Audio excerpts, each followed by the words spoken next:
Hello everybody, it's me, your friendly neighborhood. Do you want a history lesson? No? Well, too bad, you're gonna get one anyway. Spider-Man 3 is a movie that I believe requires no introduction. It's the third movie in the Raimi trilogy and served as a kind of wrap-up to the series of movies. It was, not very well received by fans. The movie raised the stakes, had three main villains, and arguably the most ambitious storylines of the trilogy, but it suffered as a result of that ambition. It bit off way more than it could chew. But at least you could understand what was going on, unlike some Spider-Man media I know. But that's not what you're here for. You're here to talk toys. What did the Raimi shows get back in 2007, 2008? Nothing very good, I'll tell you that much. I talked about this briefly, but if you can't remember, I'll give you a bit of a recap here. When the Raimi trilogy first came out, the rights to make action figures were in the hands of a company called Toy Biz.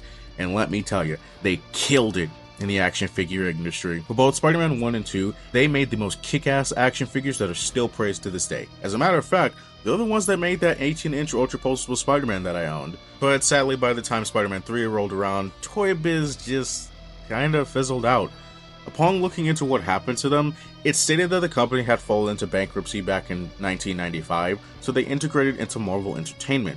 And for 10 short years, they were thriving in the quality of product they were putting out at a very reasonable price.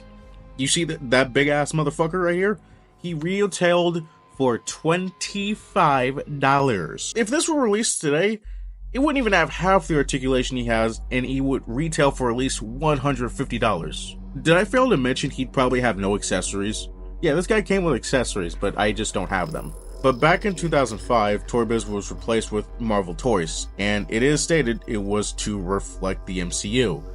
And then the rights to Marvel Toys were bought by Hasbro in 2006, a year before Spider-Man 3. Yeah, the dip in quality of Raimi merch at that time is starting to make sense now.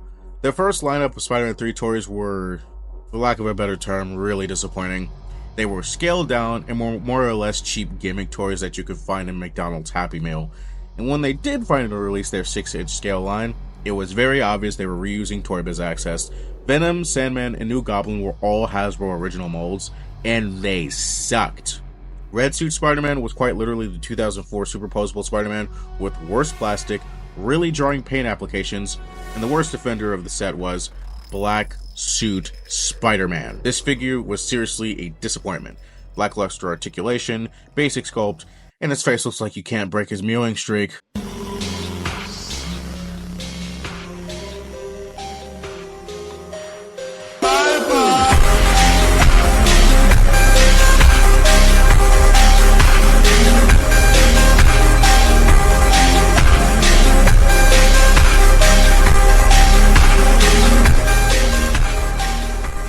Hot Toys make their Black Suit Spider-Man, but I don't collect Hot Toys, so that doesn't apply. And their only other figure that was made close to the 1/12 scale was the Bandai movie realization figures that I made a video on a couple of years back. But it seems like this suit would never be touched again in the 1/12 scale, until CT Toys came along. Yeah, you heard that right. A bootleg SH Figuarts company gave us the Spider-Man 3 Black Suit, and I will be taking a look at it to see if it's worth getting your hands on and adding to your collection. Here we have the box, and yeah, it did come in a little banged up. I did straighten out a little bit, but you can still see some creases. But don't let that take away from the fact that this is an impressive box. Similar to the CT Toys Red Suit, they decided to use the actual costume emblem for the box, but unlike the CT Toys Red Suit that uses the Hot Toys Spider-Man 3 box, the CT Toys Black Suit box just uses the basic promotional material from Spider-Man 3. I mean, yeah, I know that sounds extremely nitpicky, but I really wish they went the extra mile to use the Spider-Man 3 Hot Toys box. It would have matched the aesthetic of the Red Suit box perfectly and complemented the line nicely. But that's enough talk about boxes, let's get right into the figure itself. Sure, the box is actually really good. Now, the most stunning about this is that this figure is a brand new mold. I mean, at least for the torso piece. The spider emblems have been changed to resemble the Spider-Man 3 symbiote logos on the front and back. This isn't just some lazy repaint of black and silver that I keep seeing for some custom Spider-Man 3 Toby figures. Well, yeah, except for the mask. It seems like this figure still utilizes the No Way Home figure as like a base, so they kept the mask the same as the No Way Home mold for some reason. And I mean, they went through the trouble to change the torso. Why not go through the extra mile and change the mask too? I don't know, that just seems kind of odd. Accessory-wise, it's literally just the No Way Home accessories once again. The hands all are cleanly painted all the way, and it just comes with the same Toby heads as before. I'm not even going to bother with articulation because it's literally the exact same as the official and other KO figures, so he can pull off some really movie-accurate poses. One thing I wanted to point out that I think is worth noting is that, at least on my copy, the wrist joints are kinda flimsy. They keep popping off when I'm trying to swap hands. Of course, it's easily fixable, I can just pop it back on, but once again, I feel like that is a quality control issue worth of note. I'm pretty sure this isn't for every single figure across the board. As a matter of fact, I'm kind of waiting on my second one to come in the mail. But yeah, I feel like that is something worth note. He also stands around the same height as the CT Toys Red Suit figure. I've seen some people claim that he's shorter, but I took direct measurements with a ruler and determined that they're both the same height, or at least around the same height. This might be a your mileage may vary type deal though. He's still shorter than the official SH figures and monumentally shorter than the Marvel Legends. Yes, I actually do have this figure. Comment if you want to see a review of it.